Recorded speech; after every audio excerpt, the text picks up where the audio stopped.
Hello student, मैं साहिल से स्वागत करता हूं आप सभी का अपने इस यूट्यूब चैनल में।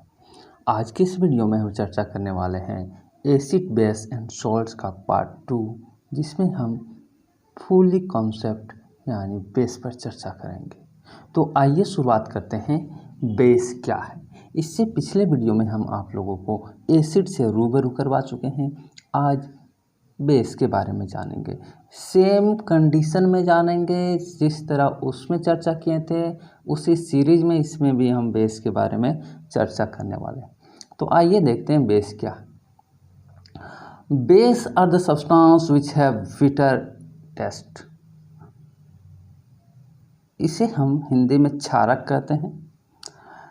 बेस वो सब्सटेंस होते हैं जो टेस्ट में बिटर होते हैं और साथ ही साथ सॉपी टच यानी छूने से उसमें फिसलाहट टाइप का लगता है। जिस तरह आप साबुन वगैरह को छूते हैं तो किस तरह का लगता है, ठीक है, यानी बहुत ही ज़्यादा चिकनाहट लगता है। यानी बेस वो सब्सटेंस होते हैं जिसका टेस्ट बिटर होता है, कड़वा होता है।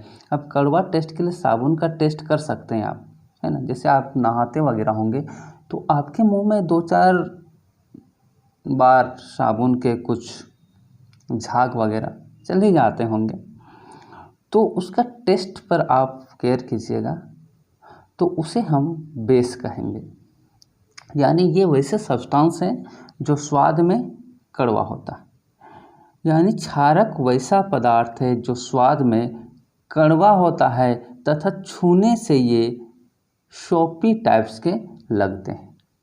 इसे एक तरीके से हम बोल सकते हैं ये बेस कहलाता है। इसका दूसरा डेफिनेशन है कि the base are the substance which gives OH minus ions in the solution.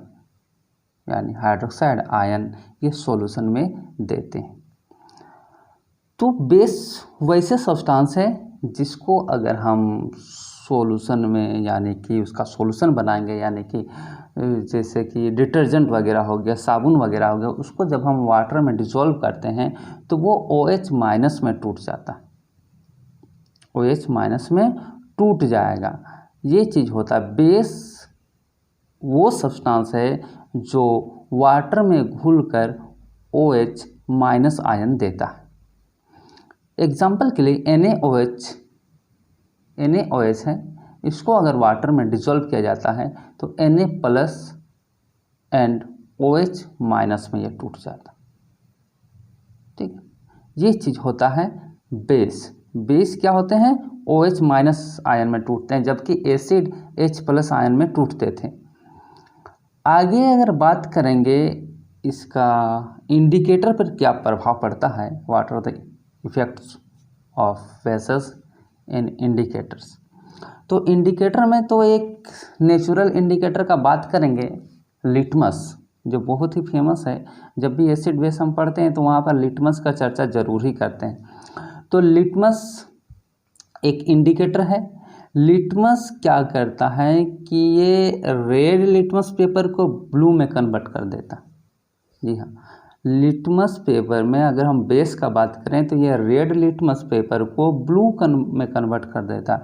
जब आप इसमें ब्लू लिटमस पेपर को डालिएगा तो इस पर कोई इफेक्ट नहीं पड़ेगा, लेकिन रेड वाले को ये ब्लू कर देगा, जबकि एसिड ब्लू वाले को रेड कर देता है। ये तो था इंडिकेटर, मतलब मीन्स लिटमस पर।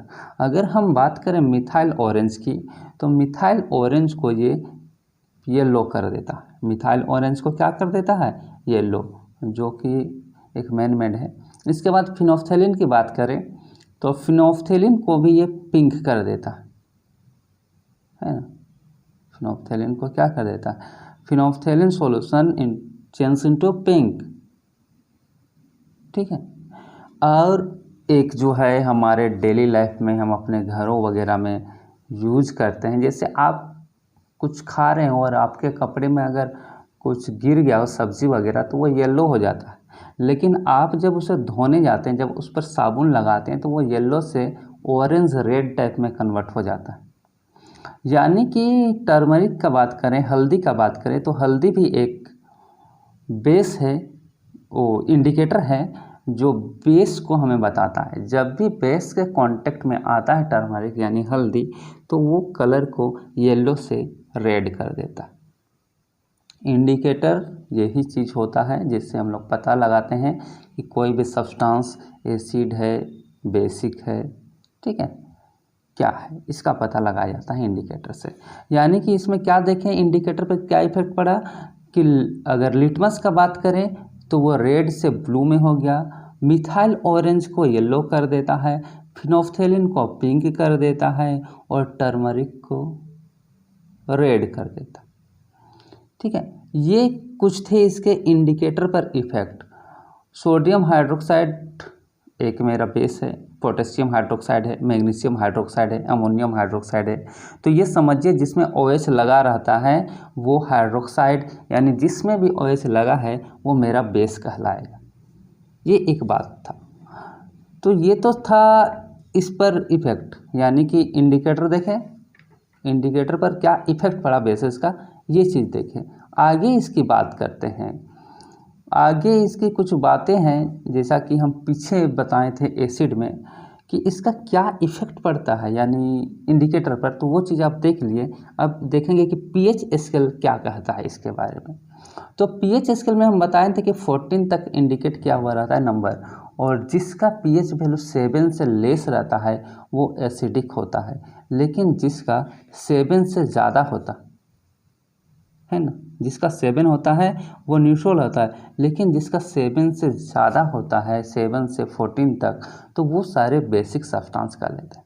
वैसे सब्सटेंस जिसका पीएच वैल्यू मोर देन 7 हो वो सारे बेसिक सब्सटेंस कहलाएंगे। क्या कहलाएंगे? Basic substance. यानी बेस का पीएच वैल्यू क्या हो गया? 8, 9, 10, 11, 12, 13, 14, ये सारे बेसिक सब्सटेंस हैं। आगे अगर हम बात करें क्या ये इलेक्ट्रिसिटी को कंडक्ट करता है, कंडक्टिविटी है, तो हाँ, बेस भी इलेक्ट्रिसिटी को कंडक्ट करता है। इसके थ्रू भी इलेक्ट्रिक करंट कंडक्ट होते हैं, क्योंकि जब इसे वाटर में डिज़ोल्व किया जाता है तो ये OH माइनस आयन को देते हैं, OH माइनस आयन ये देते हैं, जिसके कारण इसमें इलेक्ट्रिक करंट कंडक्ट होता है। तो ये चीज़ तो समझे आप, इलेक्ट्रिसिटी को कंडक्ट करता है। इंडिकेटर पर इफेक्ट देख लिए, और साथ ही साथ क्या देखें आप, ये OH माइनस आयन देता है, और टच में ये कैसा होता है? सोपी होता है, सोपी टच होता है। टेस्ट में कैसा होता है? बिटर होता है। ठीक है, इलेक्ट्रिसिटी को भी ये कंडक्ट कर लिया। ये इसके कुछ फिजिकल प्रॉपर्टीज थे। आगे हम बात करें क्लासिफिकेशन ऑफ बेस की, तो बेस को 2 कैटेगरीज में क्लासिफाई कर दिया गया है, जिस तरह एसिड को किया गया था। तो यहाँ पर 2 पढ़ेंगे, एक है स्ट्रॉन्ग बेस और दूसरा है वीक बेस। स्ट्रॉन्ग एसिड में आप पढ़ चुके थे कि वो वाटर में जब उसे डिजोल्व कराया जाता था वो फुली आयनाइज हो जाते थे, यानी पूरी तरह से आयन में वो टूट जाते थे। उसी तरह यहाँ भी हम देखेंगे ये क्या करेगा कि जब भी हम किसी स्ट्रॉन्ग बेस को वाटर में डिजोल्व करेंगे तो ये क्या हो जाएगा? पूरी तरह से डिसोसिएट हो जाएगा OH माइनस आयन में। यानी the base which completely ionize to give hydroxide ion is called a strong base.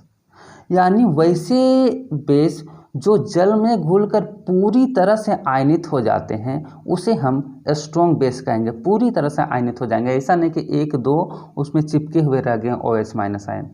OH वहाँ चिपके नहीं रहेंगे बल्कि पूरी तरह से टूट जाएंगे। एग्जाम्पल का अगर बात करें तो sodium hydroxide and potassium hydroxide ये बहुत ही स्ट्रॉन्ग बेसेस हैं, जिसको अगर हम किसी भी सॉल्यूशन में वाटर वगैरह में डिसॉल्व करते हैं तो ये पूरी तरह से डिसोसिएट हो जाते हैं, कम्प्लीटली डिसोसिएट हो जाते हैं। तो एग्जाम्पल के लिए NOH, जैसे NOH को जैसे ही वाटर में डिसॉल्व किया गया तो वो Na+ and OH minus ion में टूट गया। उसी तरह पोटेशियम हाइड्रोक्साइड KOH को जब वाटर में डिसॉल्व किया जाता है तो K+ and OH minus ion में टूट जाता है। फिर ये OH आगे चलकर टूट कर जुड़कर अगले मॉलिक्यूल से जुड़ेंगे वाटर के और हाइड्रोनियम बना लेंगे। तो ये चीज़ होता है स्ट्रॉन्ग बेस। स्ट्रॉन्ग बेस को हिंदी में परवल क्षार कहा जाता है, अर्थात वैसा पदार्थ जो जल में घुलकर पूरी तरह आयनित हो जाते हैं तथा हाइड्रोक्साइड आयन उत्पन्न करते हैं। यानी वैसा पदार्थ जो जल में घुलकर पूरी तरह से डिसोसिएट हो गए, टूट गए, और टूटने के बाद क्या बनाएंगे, OH minus ion. OH minus ion अगर बना लेंगे तो वो हम बोलेंगे कि ये एक स्ट्रॉन्ग बेस है, यानी पूरी तरह से टूट जाएंगे। ये तो स्ट्रॉन्ग बेस हो गए। स्ट्रॉन्ग बेस के कुछ एग्जाम्पल है पोटेशियम हाइड्रोक्साइड और सोडियम हाइड्रोक्साइड, ये काफ़ी स्ट्रॉन्ग है। ठीक है, आगे देखते हैं वीक बेसेस क्या है। वीक बेस अर्थात दुर्बल क्षार।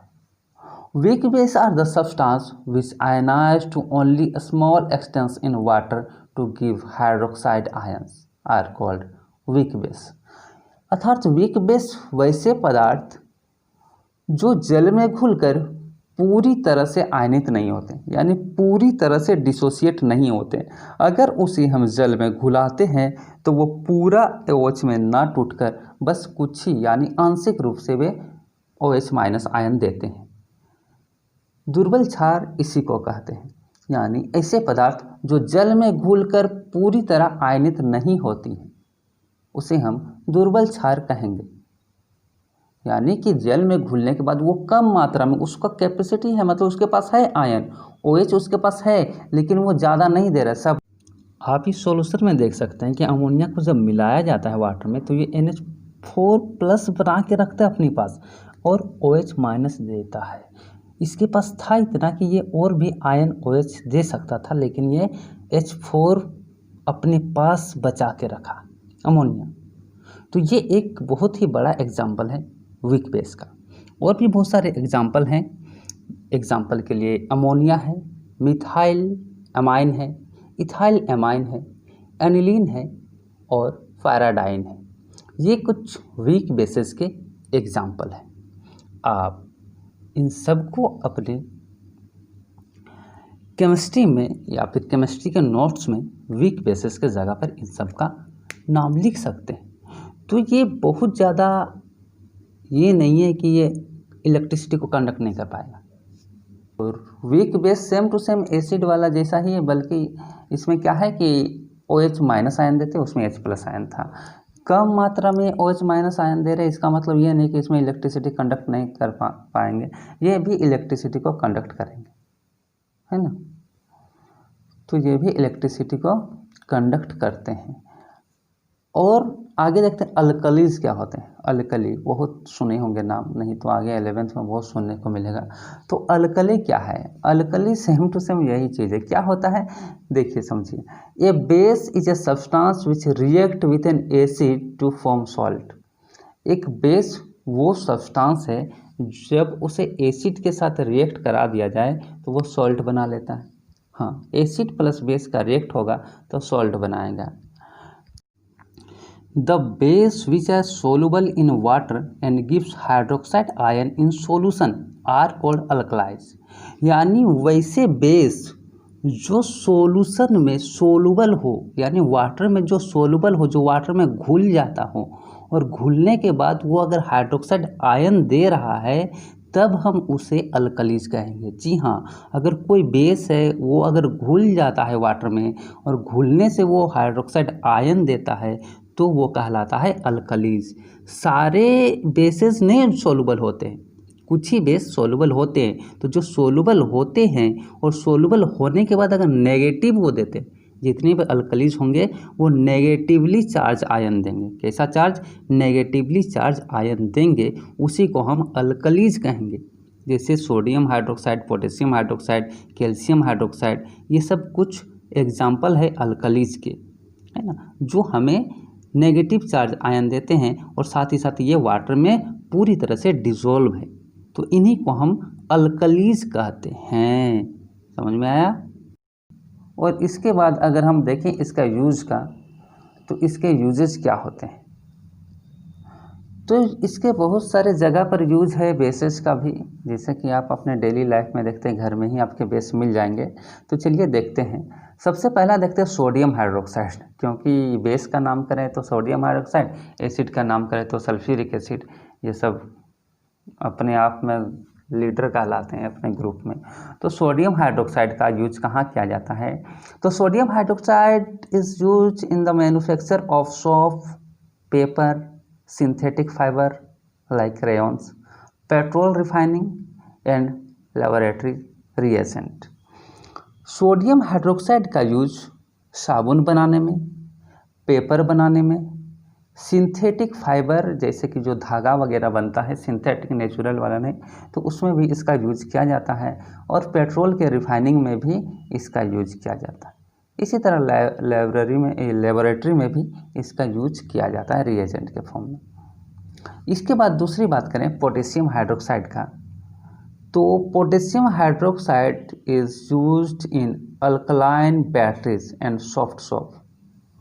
अल्कलाइन बैटरीज में और साथ ही साथ सॉफ्ट सोप में, है ना, सिंपल जो साबुन जिससे हम नहा लेते हैं उन साबुनों में इनका यूज किया जाता है ताकि ये ज़्यादा खतरा ना करे, है ना। उसके बाद तीसरा है calcium hydroxide. Calcium hydroxide is use in the manufacture of bleaching powder. आप ब्लीचिंग पाउडर अपने डेली लाइफ में यूज़ करते होंगे घर में क्लीनिंग वगैरह के लिए, वाटर को प्यूरिफाइंग करने के लिए ब्लीचिंग पाउडर का यूज़ किया जाता है, तो सॉफ्ट वाटर बनाने के लिए भी ब्लीचिंग पाउडर का यूज़ किया जाता है। तो कैल्शियम हाइड्रोक्साइड का यूज किया जाता है ब्लीचिंग पाउडर में, हार्ड वाटर को सॉफ्ट बनाने में, और न्यूट्रलाइजेशन ऑफ एसिड में। सॉइल जो है, सॉइल में अगर एसिड की मात्रा ज़्यादा हो गई है तो वहाँ पर भी हम कैल्शियम हाइड्रोक्साइड का यूज करते हैं। चूना वगैरह हम डालते हैं तो मेरा मिट्टी जो है थोड़ा उपजाऊ हो जाता है, क्योंकि वह एसिड को क्या करता है, बेस न्यूट्रलाइज कर देता है। इसके बाद करते हैं मैग्नीशियम हाइड्रोक्साइड की बात। Magnesium hydroxide used as a antacid to neutralise excess acid in the stomach and to cure indigestion. हमारे पेट में जब बहुत अधिक मात्रा में एसिडिटी हो जाती है, यानी एसिड की मात्रा बढ़ जाती है, हाइड्रोक्लोरिक एसिड की मात्रा बढ़ जाती है, यानी हम बोलते हैं एसिडिटी हो गई तो काफ़ी पेट में दर्द पैदा होती है, तो वैसे स्थिति में हम एंटासिड की गोली लेते हैं। तो एंटासिड को बनाने में मैग्नीशियम हाइड्रोक्साइड का यूज किया जाता है, जिसे मिल्क ऑफ मैग्नीशिया भी कहा जाता है उस टैबलेट को। तो मैग्नीशियम हाइड्रोक्साइड का यूज किया जाता है एंटासिड बनाने के लिए। इसके बाद है अमोनियम हाइड्रोक्साइड। अमोनियम हाइड्रोक्साइड का यूज किया जाता है ग्रीस स्टेन कपड़ों से हटाने के लिए। अमोनियम हाइड्रोक्साइड का यूज किया जाता है कपड़ों में, अगर आपका ग्रीस वगैरह लग गया है तो उसे हटाने का काम किया जाता है। अगर आपके पास है तो आप हटा सकते। आगे है sodium carbonate. Sodium carbonate is used as a cleaning agent as washing soda and for softening hard water। Sodium carbonate और सोडियम बाइकार्बोनेट का नाम सुने होंगे, जिससे सोडियम कार्बोनेट धोने वाला सोडा और खाने वाला सोडा। तो ये सोडियम कार्बोनेट का ही यूज किया जाता है, धोने वाला सोडा हो या खाने वाला सोडा हो, उन दोनों में हम सोडियम कार्बोनेट का यूज करते हैं, है ना। बेकिंग पाउडर और वॉशिंग पाउडर में सोडियम कार्बोनेट का यूज किया जाता है। इसके साथ ही साथ है सोडियम हाइड्रोजन कार्बन यानी सोडियम बाइकार्बोनेट। तो सोडियम कार्बोनेट का तो यूज हम बताएं क्लीनिंग यानी वॉशिंग वगैरह में, और वही सोडियम बाइकार्बोनेट एक ही साथ बता दें कि सोडियम बाइकार्बोनेट का यूज किया जाता है बेकिंग पाउडर, बेकिंग सोडा में, जैसे खाने वाला फूड बनाना हो तब हम इसका यूज करते हैं, क्योंकि ये एक एंटासिड का काम करता है। क्योंकि ज़्यादा हम चटपटा चीज़ खाते हैं, उसमें अगर हल्का सा हम ये सोडियम हाइड्रोजन कार्बन यानी सोडियम बाइकार्बोनेट अगर मिला देते हैं तो हमारे शरीर में यानी स्टोमक में एसिड की मात्रा ज़्यादा नहीं होने देता है और हम ठीक ठाक रहते हैं चटपटा खाने के बाद भी। तो सोडियम बाइकार्बोनेट का यूज़ ज़रूर कीजिएगा, अगर घर में कुछ चटपटा बना रहे हैं तो हल्का सा इसका यूज़ किया जाता है, जो कि न्यूट्रलाइज कर देता है एसिडिक को। तो ये था हमारा बेस, ये बेस पर पूरा कंसेप्ट था। एक रिएक्शन है न्यूट्रलाइजेशन रिएक्शन। न्यूट्रलाइजेशन रिएक्शन एक ऐसा रिएक्शन है जिसमें जब एसिड और बेस इन दोनों को आपस में रिएक्ट कराया जाता है तो सॉल्ट का फॉर्मेशन होता है। सॉल्ट का फॉर्मेशन होता है। जी हाँ, आपके पेट में जब बहुत ही ज़्यादा एसिड की मात्रा बढ़ जाती हो तो आप बेस ले लीजिए। बेस में क्या लें?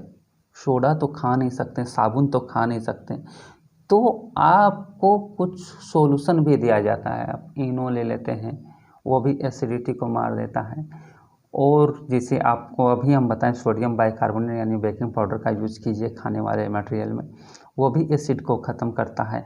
और इसके साथ ही साथ आप दुकान से या मेडिकल हॉल से टेबलेट भी ले सकते हैं एंटासिड का। ठीक है, तो ये न्यूट्रलाइजेशन रिएक्शन का काम करता है। इसके साथ ही साथ अगर कोई चींटी बिच्छू काट ले तो वो हमारे शरीर में फॉर्मिक एसिड छोड़ता है, जैसा कि हम एसिड में बता चुके थे। और वो जब एसिड छोड़ता है तो एसिड को हम रिएक्ट कराएंगे किसी भी बेस के साथ। यानी जैसे ही आपके शरीर में बिच्छू काटा या मधुमक्खी काट लिया या कोई चींटी काट ली, तो वैसे जगह पर आपको क्या करना है? सोडा लगाना, यानी सोडियम बाइकार्बोनेट। घर में बेकिंग पाउडर सबका रहता है, सोपी वाटर बना सकते हैं आप, और उस जगह पर आप लगाइए जहाँ पर आपको बिच्छू, सांप वगैरह वगैरह काटे हैं, है ना। तो उससे क्या होगा कि वहाँ पर जो एसिड छोड़ा गया है, जब बेस हम इधर से छोड़ दे रहे हैं, तो दोनों आपस में रिएक्ट करके न्यूट्रलाइज कर लेंगे और कुछ समय के बाद मेरा वो दर्द खत्म हो जाएगा, यानी उससे जो जलन होता है वो जलन खत्म हो जाएगा। तो ये चीज़ है न्यूट्रलाइजेशन रिएक्शन। न्यूट्रलाइजेशन रिएक्शन के बहुत सारे एप्लीकेशन हैं।